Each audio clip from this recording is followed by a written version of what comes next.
You're watching Global Trade This Week with Pete Mento and Doug Draper.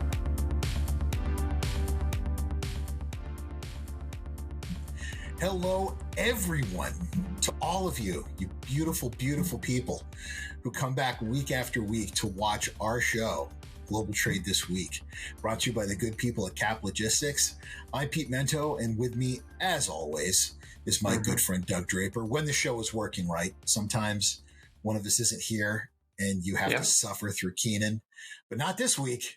This week, you've got the A-team, the varsity, Division I, baby.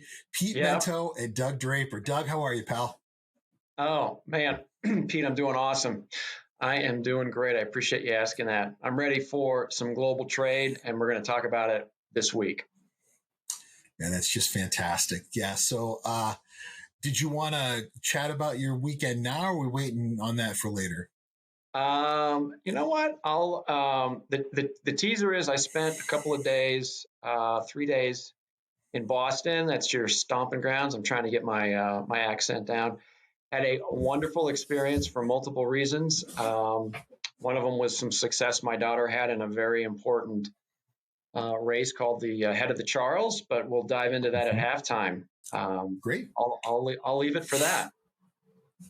All right, man. That's cool. I love it. I'm happy that someone found some joy and excitement here in the Northeast before the weather gets too brutal and awful. Yeah. So thanks, Doug, for being just a hastily made tourist video, apparently, for the Commonwealth. That's right. I love that, pal. Yeah. So apparently you're going to go first with our first topic today so that I can end with probably what will be a really depressing topic for our last topic this week. So go ahead and bring it, Doug. That is what we're doing. So, Pete, I've been giving the USPS and Uncle Sam and their delivery services a little bit of a hard time over the years when I talk about their lack of innovation or forward thinking and poke fun of them. But, you know, I have to give credit where credit is due. And this one is basically, I think the USPS has kind of gotten their act together a little bit. And I like it. So here's the gist of it, right? There's this company called Auctane, and they own 7 different reseller brands of postal services. ShipStation, Stamps.com is probably the one most people have heard of. ShipEasy, ShipWorks. It's all generally the same thing where they can resell services and transportation and make a few bucks. And primarily what they've done recently is to negotiate a contract that secures rates for all of their enterprises, right? Enterprise-wide agreement, so it covers all of their companies. And I think this is a gangster move, not only by Auctane, but also by the post office, simply because on October 1st, the post office said they were no longer going to honor and terminate all reseller agreements. And they wanted to encourage customers to have direct relationships with the post office.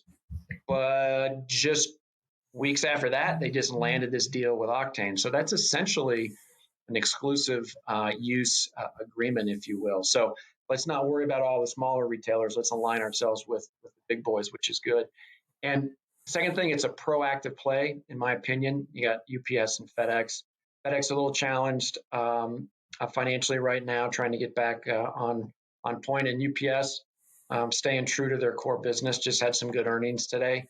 But both of them are dropping out some pretty sizable increases. So let's align with the post office. Let's get a good agreement for all of our platforms that we work with. Third, it's right before the holidays because that agreement is immediate. It goes into place right now. So a great way to capitalize on some of the, I wouldn't say negative publicity, but the fact that everybody's raising their rates. Here comes Auctane and their new relationship with the post office. I think it's phenomenal. And the last thing is that I think the consumer, Pete, is not as obsessed with speed as it used to be with getting their products to their house, right? The one caveat to that is if you just tell me where it is, I can accept a 1 or 2 day delay, or not even a delay, but just a transit time. If you give me a 4-day transit, okay, I'm cool with that. I can plan for it. I get it. I understand supply chain. Just tell me where it is. during those 4 days. And that's the one thing the post office, I think, is really challenged, and they do not have the tracking capabilities that the other guys do. So I think that could pose a little bit of a problem. But when you're talking about, hey, the tracking is not as robust as the other guys, but we're going to save you a shitload of money, I think I know which one will win out. So I'm here to say the post office, gangster move. I love it. I love the timing. I love the angle. And I think we're going to see good forward momentum with the post office in 2023. So I'll give kudos where kudos are deserved, Pete. Who are you and what have you done with Doug? Getting on here and talking about how you love the post office all of a sudden.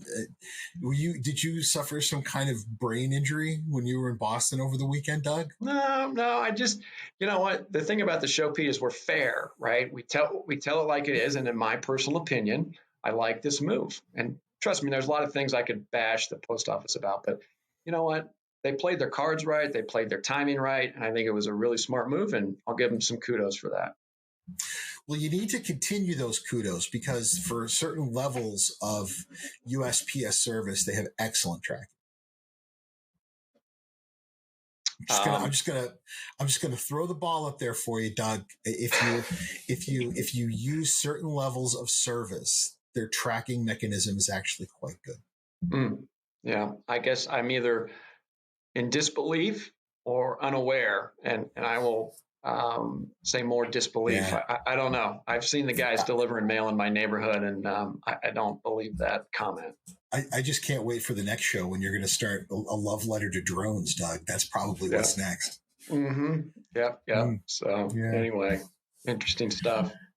Yeah. So what you got, man? Let's jump into it.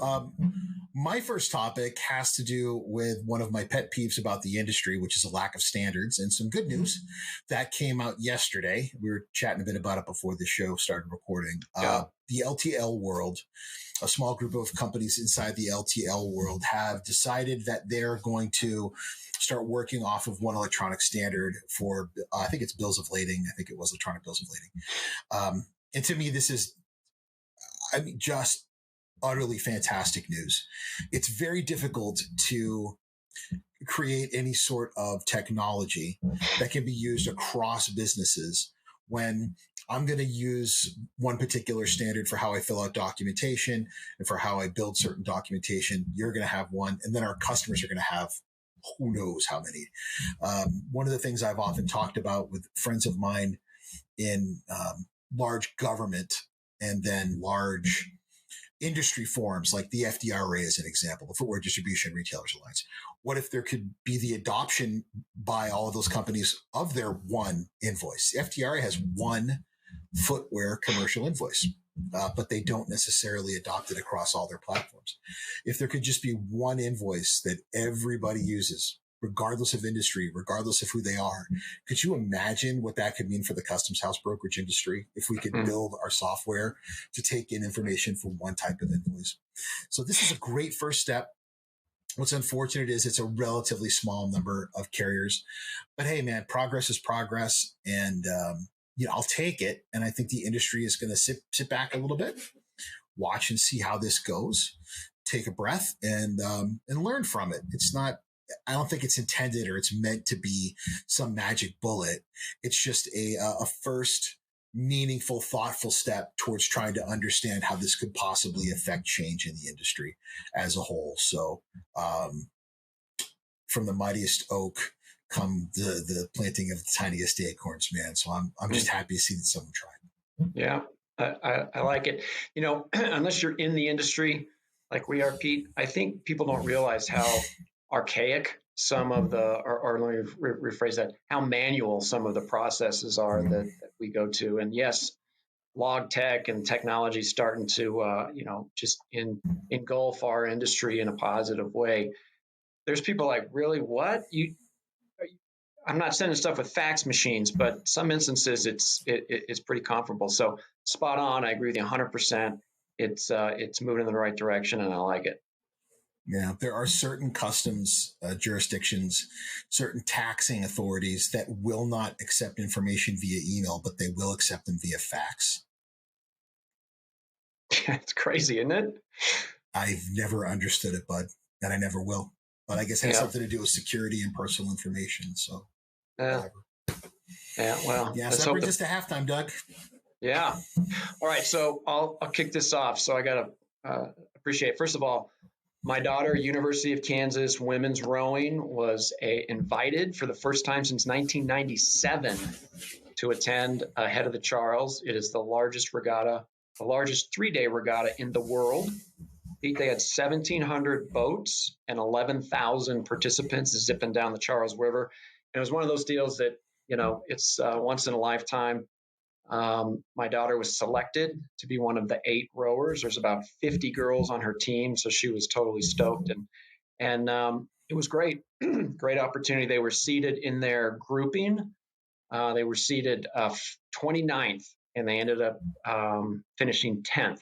So they jumped quite a few levels there. And it's always nice to have your, not siblings, your kids not only excel at something, but be so happy and engaged with what they're doing with their lives. And I saw that on Sunday and Saturday, so it was awesome.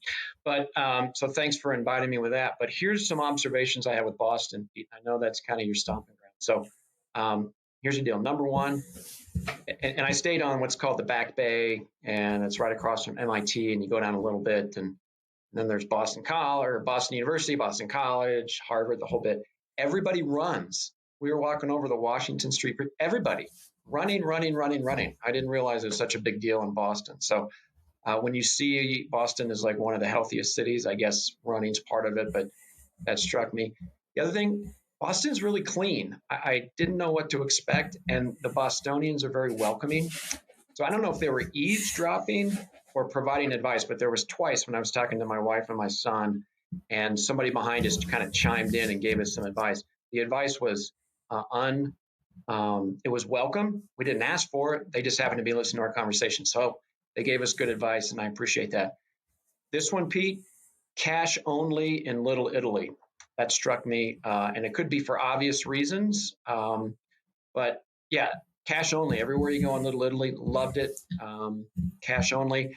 And then there's these 2 places. One's called Mike's Pastries, and one is called Modern Pastries. They both do cannolis. They always talk about one's better than the other. They're literally across the street from each other. They both have lines out the door. I couldn't tell the difference when I purchased one from each. So Modern Pastry and Mike's Pastries with their cannolis, they're both awesome. And then I'll kind of end with this one, Pete, is that Cambridge, I didn't think it was all that. You and I were talking before the show. I don't know if you would call them houseless people, homeless people. What were some other terms that you used? The unhoused. The unhoused. Yes. Yeah. Boston clean. Not a lot of the unhoused in the general area. But I tell you what, you roll up into Cambridge, oh my gosh, I would liken it to, we talked about a Berkeley or a Boulder here in Colorado. Shocked at how vagrant that town was amongst all the pomps and circumstances with Cambridge. So that's the one. I was a little taken aback, and Harvard this and Harvard that. A little disappointed there, Pete. A little disappointed. Yeah. So you pulled my string, Doug. So let's just start with a couple of things. Okay. Okay. First of all, modern can burn and be thrown into the sea. My family, I was the 5th generation in my family to live in the North End. My daughter will someday live there. Mike's to the day I die. Uh-huh. Let's just get that out of the way. There are 2 types of Italian Americans in New England: Mike's Italian Americans and modern Italian Americans. Mike's Italian Americans, your grandfather had like a Lincoln or a Caddy or a Buick. Modern Italian Americans, your grandfather had like a Mercedes, it's like the, like the wealthy Italians that had the fitted suits and everything, and like the, enough of that. And then the cash only part, we've talked a lot about my family's background in the past. Yet you need cash business to clean money back in the day. So exactly. Exactly. Yeah, a lot done there, but fantastic food. Shout out to my cousin, Anthony, whose place burnt down a couple of months ago. Bella Vista was coming back. And I know he watches the show. So love you, buddy. And hopefully your place will be back up again. I can't wait to bring Charlotte there and have another great meal. Bostonians, it's funny how you were like, oh, we were just talking, and they were like, hey, you know what? Here's what you ought to do. And you're like, oh, why, thank you. It's because Bostonians are rude, opinionated, love to interrupt. They are know-it-alls and think they know everything. So you're like, I wonder what we should do. Like, oh, I'll tell you what you ought to do. What you need to do is you need to do the following things, because they are just positive that they know exactly what you should be doing. Yeah. And they will interrupt you and they will tell you what to do because it's their business. It's got nothing to do with being friendly. They're the least friendly people on the planet on the surface. So the biggest difference between Midwesterners and New Englanders is on the surface, we're awful. But once you get past that thin veneer, we're very, very nice people. Mm-hmm. But on the surface of it, it is just a thin sheen on the water of just scum. I mean, we're terrible. So, yeah, that's funny, Doug, that you were like, oh, they just seem so very nice. No, they're not. Yeah. They're not nice at all. They wanted to tell you exactly what you needed to do. Yeah, that's, I was the tourist guy walking around, I mean, we had tourists written all over us. So I could see Boston, quite possibly the least healthy city in America. It is just full of fat, drunk people who live on Dunkin' Donuts and Marlboro Reds. I don't know where you got this idea that it's like full of all of these super. It's like, Mickey and Patty and Anthony and like everybody else, just like horking down cannolis and drinking buds, rooting for the Pats. Like I don't know where you got this idea. Very violent, extremely passionate people who will stomp you out for drinking the last Bud Light. I don't know. I don't know what part of Boston you were into. Oh, I told you I was right there where all the universities are. Maybe that's part of it. You weren't really in Boston, Doug. You were in Back Bay, which is where all the rich people who moved in to work for the .coms live. Like the folks I used to work with at Wayfair, none of them are from Boston. None of them. They're all from like, the West Coast, and they moved there, and it's this little haven where they can all feel safe. You want to see real Boston, you come back next time, and you will have a great time, Doug, and I will take you out. You'll meet some guys that paint houses, and we'll fill out some football cards, and we'll have a really good time. It'll be a lot more fun than you had this last trip. All right, I'll just leave. Yeah. What you got? My turn. Halftime brought to you by our friends at Cap Logistics. A little bit different than yours. I live in New Hampshire, as most of you know, and we have one of those contentious races that's coming up for politics. And we don't talk about politics, Doug, but I'm going to talk about political ads. So anytime I watch anything on television, almost all the ads are one of the Senate or congressional, like the governor here, it's gone. The governor's going to blow. He's going to win like 99% of the vote, but it's just political ads. And then my phone, I have a very, very good spam filter on my phone, but it's just like constant phone calls from people either trying to do like a poll or someone saying, can we count on your vote? And then the text messages, Doug, the number of spam text messages I get telling me who I ought to vote for. And here's the part I don't get, Doug. I'm not a registered Republican or Democrat. So it's not like they've got my phone number because I'm, clearly like on the home team for somebody. I'm just getting inundated by stuff. If I turn on Hulu, Netflix, Prime, whatever, and there's commercials, I'm just getting punched in the face by people telling me to not forget. And I'm wondering if I should just not vote for some of these people because they've made watching television so miserable for the past month. Yeah, well, there's a lot of political ads probably everywhere out here in Colorado as well. And it gets to the point where you don't hear any positive. It's all negative. And and the same ones roll over and over and over. And you just get like, I'm going to spite you and not vote because of You've unsolicited come into my living room multiple times a night when all I want to do is see the car commercials during the news. But yeah, Pete, I agree 100% with you on this time of year. Wouldn't it be funny if it was like Pete Mento colored outside the lines in kindergarten? He doesn't like puppies. Pete Mento, Pete Mento once bought a foreign car. Like, whatever. Yeah. Vote Doug Draper this fall. Like, just get back to whatever it was, or just like give me an old fashioned commercial where it's just a video of a person with their family and their kids having a picnic. Just, so-and-so's a good person and yeah, they get the same values as you. What do you say, America? Instead, it's like everyone sucks but me this fall. Yeah, I don't know. It just seems like we've all kind of lost it, man. I don't know. I don't think I've ever wanted the first week of November to come more in my entire life than I wanted to right now. Mm-hmm. Yeah. So anyway, yeah. Second half, pal. Yeah, second half. And let's see, this one is about barges, right?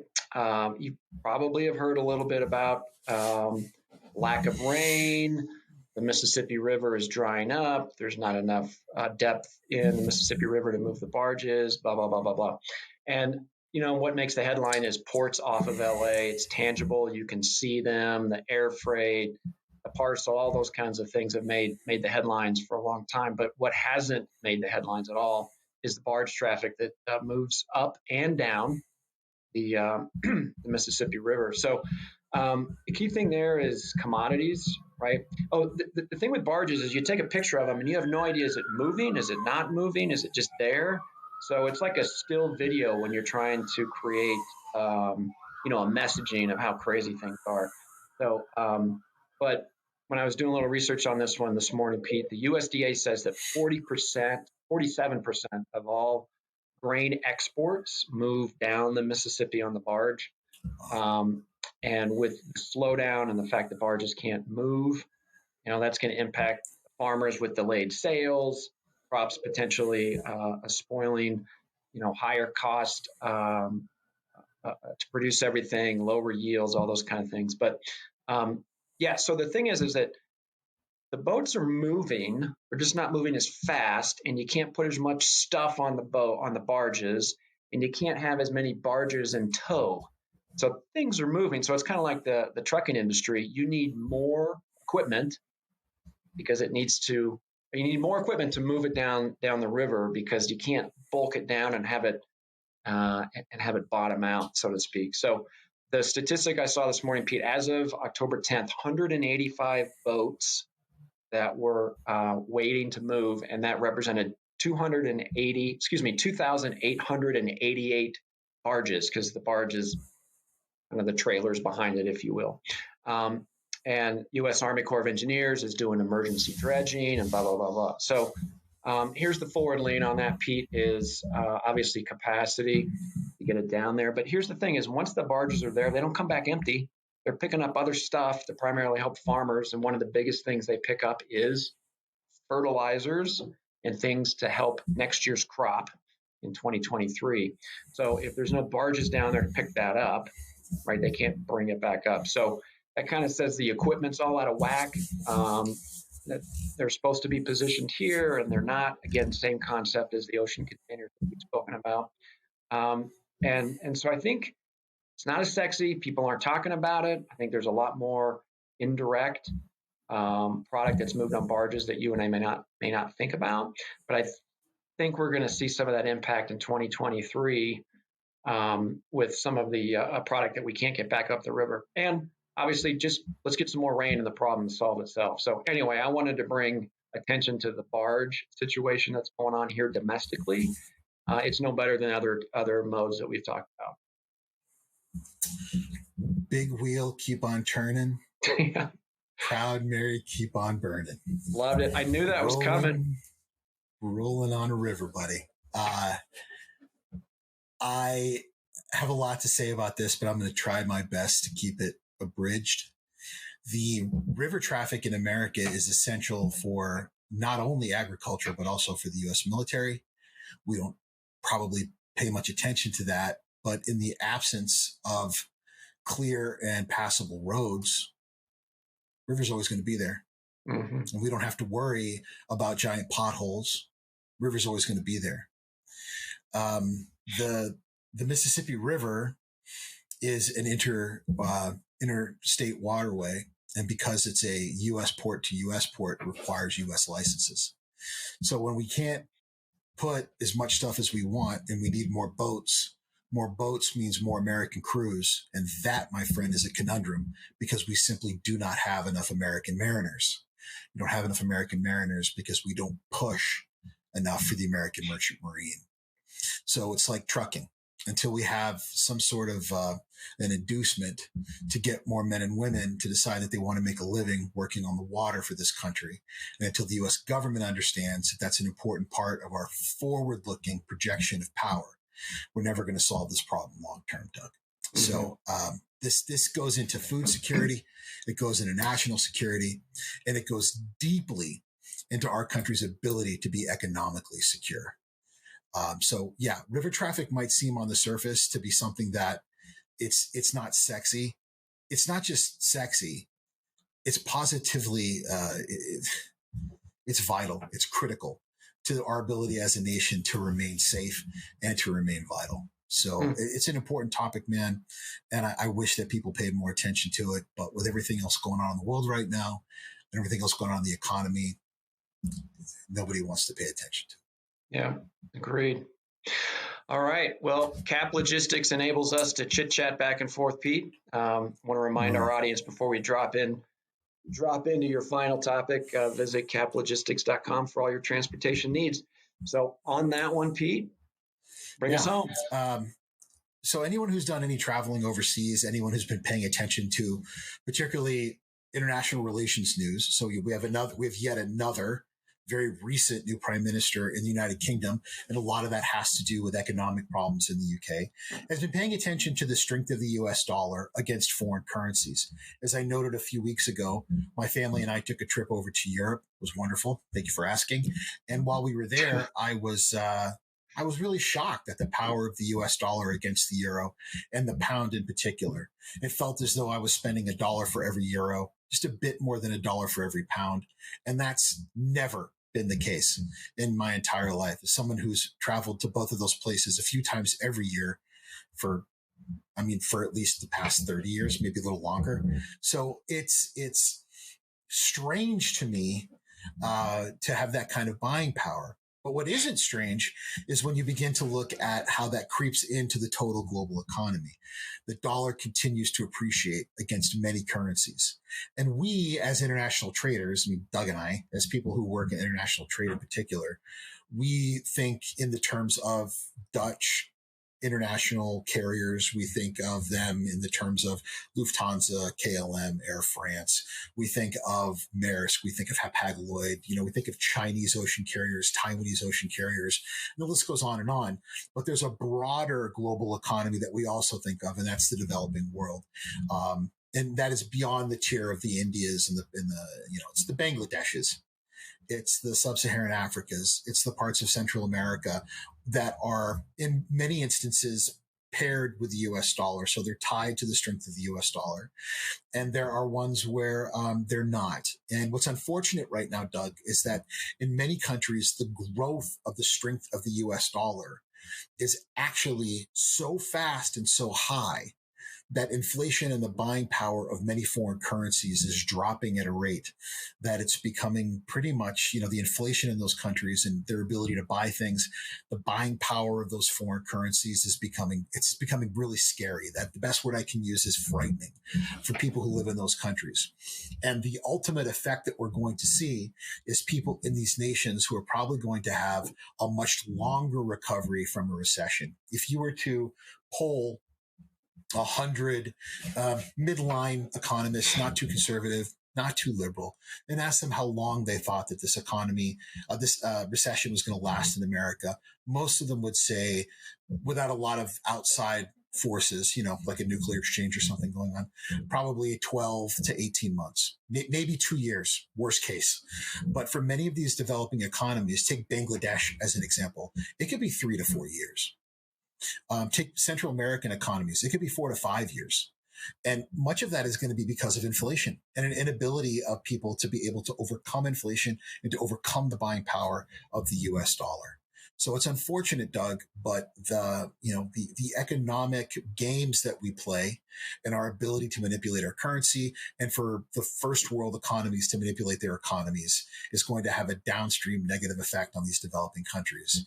And it's just one of the outcomes of a very scary world. Mm-hmm. Yeah, if that doesn't give a perspective of how the world is truly interconnected and global trade is truly that global, I don't know what is. I mean, if you just dissect that down and really understand what you're talking about, it's almost, the haves, the rich get richer, the poor get poorer. I mean, just the dichotomy of the strength of the dollar that's impacting, these countries that were working to get out of, first world type of struggles. So yeah, it's a great perspective, and I think you're right on. It's disappointing. It's just like anything else, during the pandemic, the rich got richer, the poor got poorer, so to speak. It's a pretty generalized comment, but you're making that point on a global scale.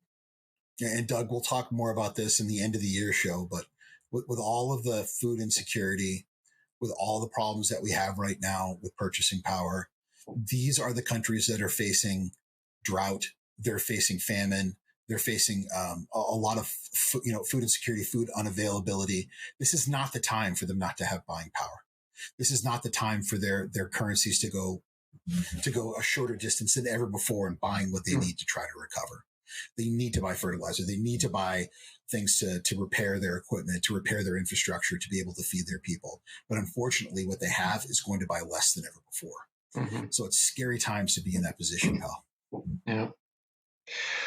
Well, Pete, I know that's an important topic, and I'm not sure how to transition away for the end of our show, but I'll do my best, right? And I guess that is it. I'm trying to think of something positive to say. Troy loved the show. He's a big Sox fan, if you didn't realize that. But yeah, I think that wraps it up for this week, Pete. So I want to thank you. I want to thank our audience for listening today. Another wonderful edition of Global Trade This Week.